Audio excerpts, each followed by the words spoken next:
ఓం విఘ్నేశ్వరాయ నమ. శ్రీమద్ రామాయణము యుద్ధకాండ 38వ అధ్యాయము. రామలక్ష్మణులు ప్రాణాలు విడిచిపెట్టారని సుగ్రీవుడు దుఃఖితుడై ఉన్నాడు. అప్పుడు విభీషణుడు అక్కడికి వచ్చి అన్ని వేళలా అందరికీ యుద్ధంలో జయము కలుగుతుందని అనుకోవటానికి వీలులేదు. ఎంతటి వారికైనా ప్రమాదం వస్తుంది. నువ్వు ఈ పరిస్థితిలో మోహాన్ని పొందకూడదు. నువ్వు శోకాన్ని పొందితే చేయాల్సిన పని స్మరణలోకి రాదు. అవతల వాళ్ళిద్దరూ ప్రమాదకరమైన స్థితిలో పడి ఉన్నారు. వాళ్ళిద్దరికీ కానీ తెలివచ్చిందా మనం రక్షింపబడినట్లే. వాళ్లకు తెలివి రాకపోతే మనం నాశనమైనట్లే. రామలక్ష్మణుల శరీరాలలో కాంతి తగ్గలేదు.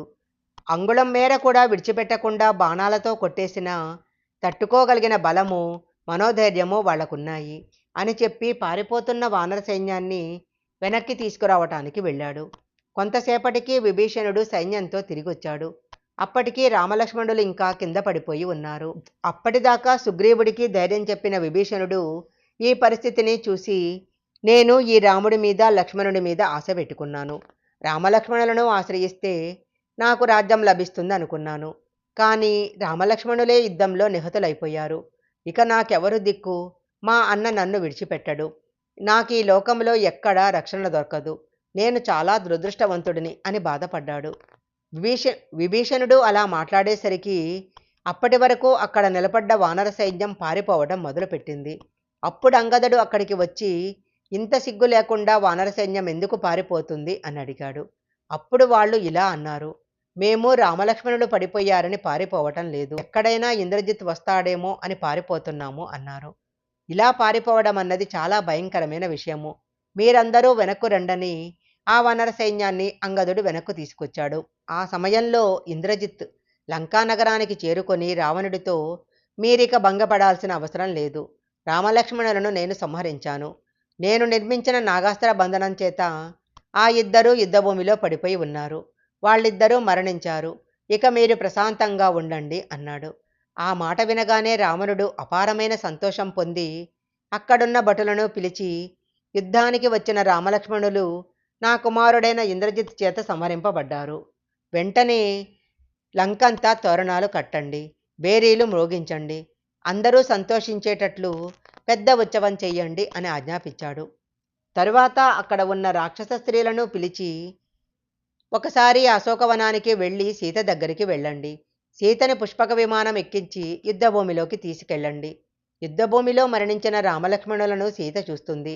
ఇక ఎలాగూ నా భర్త మరణించాడు కదా, ఇక రాముడి మీద ఎందుకు ఆశ అని లంకకు వచ్చి అలంకారం చేసుకుంటుంది. మంచి చీర కట్టుకొని సర్వాలంకార భూషితయే నా పాన్పు చేరుతుంది. తొందరగా వెళ్ళి చూపించండి అన్నాడు. యుద్ధభూమిలో రాక్షసులు ఉత్సాహంతో గెంతులు వేస్తూ కేకలు వేస్తూ ఆనందంగా ఉన్నారు. వానరులందరూ చాలా నిరుత్సాహంగా దీనంగా నిలుచుని ఉన్నారు. అప్పుడు ఆ రాక్షసులు సీతమ్మను పుష్పక విమానంలో తీసుకెళ్లి యుద్ధభూమిలో పడిపోయి ఉన్న రామలక్ష్మణులను చూపించారు. సీతమ్మ కిందికి చూడగా ముళ్ళు విప్పిన ముళ్ళపంది ఎలా ఉంటుందో అలా బాణాల చేత కొట్టబడిన రామలక్ష్మణులు ఉన్నారు. వారిద్దరూ మరణించారనుకొని గుండెలు బాదుకొని ఏడ్చింది. అప్పుడు సీతమ్మ, నేను పుట్టింట్లో ఉన్నప్పుడు మహాజ్ఞానులైన జ్యోతిష్కులు నా పాదాలు చూసి, నీ పాదాలలో పద్మాలు ఉన్నాయి, ఏ స్త్రీ అరికాళ్లలో పద్మాలు ఉంటాయో ఆ పద్మాలు కలిగిన స్త్రీ తన భర్తతో పాటు సింహాసనం మీద కూర్చొని పట్టాభిషేకం చేసుకుంటుంది అన్నారు. కానీ వారు చెప్పిన మాటలన్నీ అసత్యాలయ్యాయి. చిన్నతనంలో మా తండ్రి గారి పక్కన కూర్చొని ఉన్నప్పుడు దైవజ్ఞులు మా ఇంటికి ఎక్కువగా వస్తుండేవారు. వారు నా సాముద్రిక లక్షణాలు చూసి తల మీద వెంట్రుకలు చాలా మెత్తగా ఒత్తుగా ఉన్నాయి, ఇలాంటి స్త్రీ ఐదోతనాన్ని పూర్ణంగా పొందుతుంది, మహానుభావుడైన వాడిని భర్తగా పొందుతుంది అని చెప్పారు. కానీ అవన్నీ కూడా అబద్ధాలైపోయినాయి. రావణుడు నన్ను అపహరించాక దండకారణ్యమంతా వెతికావు, హనుమను పంపించావు, నా కోసం సముద్రానికి సేతువును కట్టి దాటి వచ్చావు, చివరకు యుద్ధంలో ఇంద్రజిత్ మాయ వల్ల మరణించావు. ఎంత ఆశ్చర్యము! నీకు బ్రహ్మాస్త్రం తెలుసు, బ్రహ్మ శిరోనామకాస్త్రం తెలుసు, ఆగ్నేయాస్త్రం తెలుసు. ఇన్ని అస్త్రాలు తెలిసిన నిన్ను ఒకడు కేవలం మాయతో కనపడకుండా కొట్టిన బాణాలకు శరీరం వదిలేశావు. నువ్వు మరణించావన్న వార్త విని కౌసల్యాదులు బ్రతుకుతారా? అయ్యో, అయోధ్యలా ఉంటుందా?